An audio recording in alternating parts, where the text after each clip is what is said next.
ವಿಸ್ತರಿಸುತ್ತಿದ್ದೇನೆ.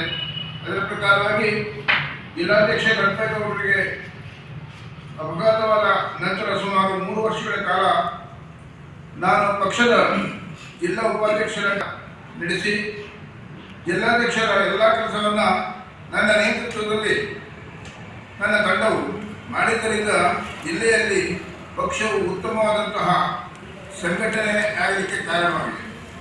ಇದಕ್ಕೆ ನನ್ನ ಜೊತೆಯಲ್ಲಿ ನನಗೆ ಸಹಕಾರ ನೀಡಿರುತ್ತಾ JDS ಪಕ್ಷದ ಎಲ್ಲ ಕಾರ್ಯಕರ್ತರು ಕೂಡ ಇದನ್ನು ಪಾತ್ರ ಮಾಡಿದರೆ ಅವರಿಗೂ ಕೂಡ ಇದು ಅನ್ನಿಸ್ತು. ಹಿಂದಿನ ವಿಧಾನಸಭಾ ಚುನಾವಣೆಯಲ್ಲಿ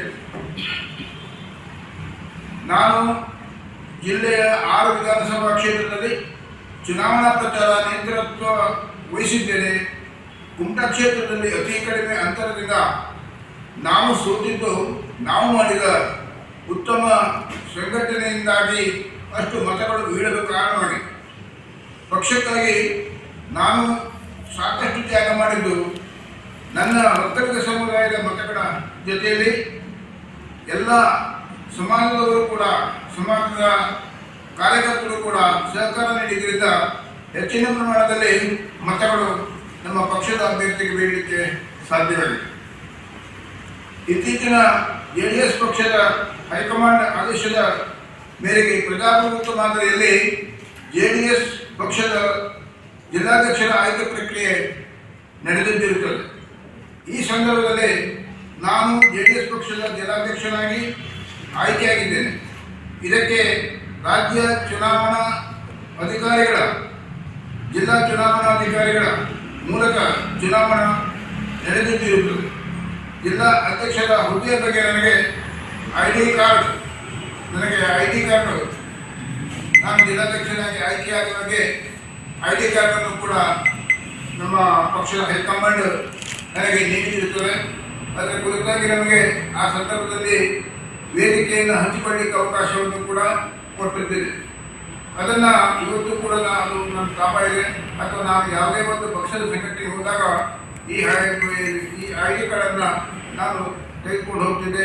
ಆ ಮೂಲಕವಾಗಿ ನನಗೆ ಅಧಿಕೃತ ಜಿಲ್ಲಾಧ್ಯಕ್ಷರ ಹುದ್ದೆಯ ಬಗ್ಗೆ ನನಗೆ ID ಕಾರ್ಡ್ ಕೊಟ್ಟಿರುತ್ತದೆ. ಬೆಂಗಳೂರಿನಲ್ಲಿ ನಡೆದ ಸಭೆಯಲ್ಲಿ ನನ್ನನ್ನು ಜಿಲ್ಲಾಧ್ಯಕ್ಷ ಸ್ಥಾನದಲ್ಲಿ ಕೂರಿಸಿ ಸಭೆ ನಡೆಸಲಾಗಿದೆ. ಜೊತೆಯಲ್ಲಿ ನನಗೂ ಹಾಗೂ ಚುನಾವಣಾ JDS ಪಕ್ಷದ ಪದಾಧಿಕಾರಿಗಳು ಕೂಡ ಈ ಸಂದರ್ಭದಲ್ಲಿ ಸಹಕಾರವನ್ನು ನೀಡಿ ಸಮುದಾಯಕ್ಕೆ ಸಿಗಬೇಕಾದಂತಹ ಜಿಲ್ಲಾಧ್ಯಕ್ಷ ಸ್ಥಾನವನ್ನು ಹಾಗೂ ಜಿಲ್ಲಾಧ್ಯಕ್ಷ ಸ್ಥಾನವನ್ನು ವರಿಷ್ಠರು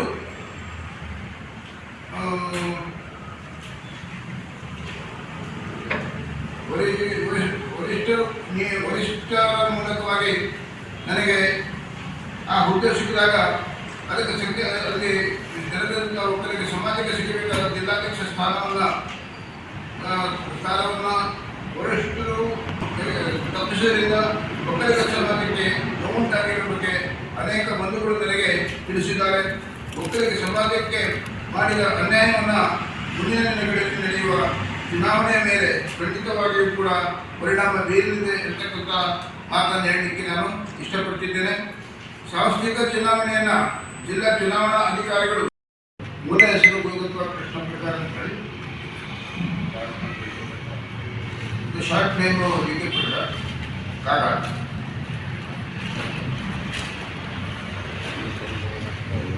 ನಾನು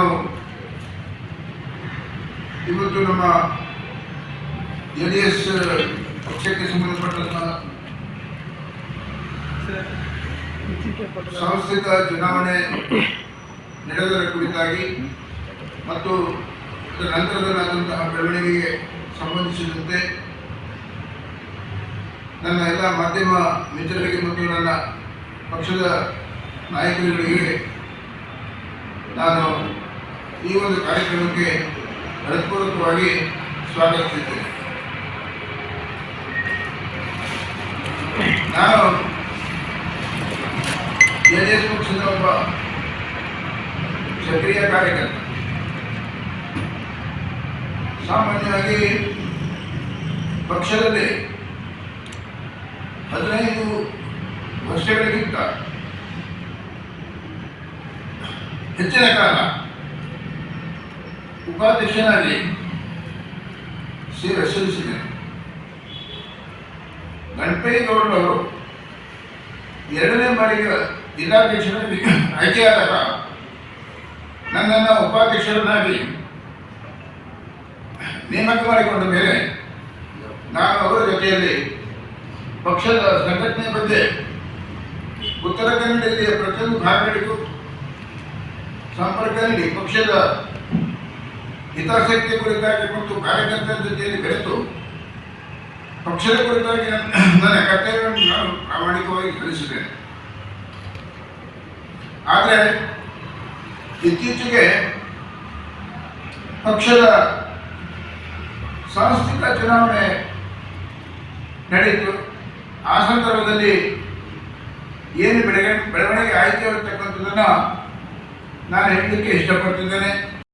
25ರಂದು ಕ್ರಮಬದ್ಧವಾಗಿ ನಡೆಸಿದ್ದು ಆಯ್ಕೆಯಾದ ಪದಾಧಿಕಾರಿಗಳ ಪಟ್ಟಿಯನ್ನು ವರಿಷ್ಠರಿಗೆ ಸಲ್ಲಿಸಿದ್ದು ವರಿಷ್ಠರು ಇದನ್ನು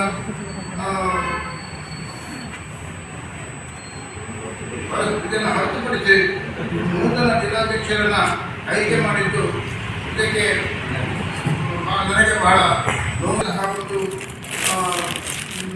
ಇದರ ಬಗ್ಗೆ ಯಾವುದೇ ಒಂದು ಸಾಮಾನ್ಯತೆ ಇಲ್ಲ ಎನ್ನುವಂಥ ಬೇಸರ ಕೂಡ ಇದೆ.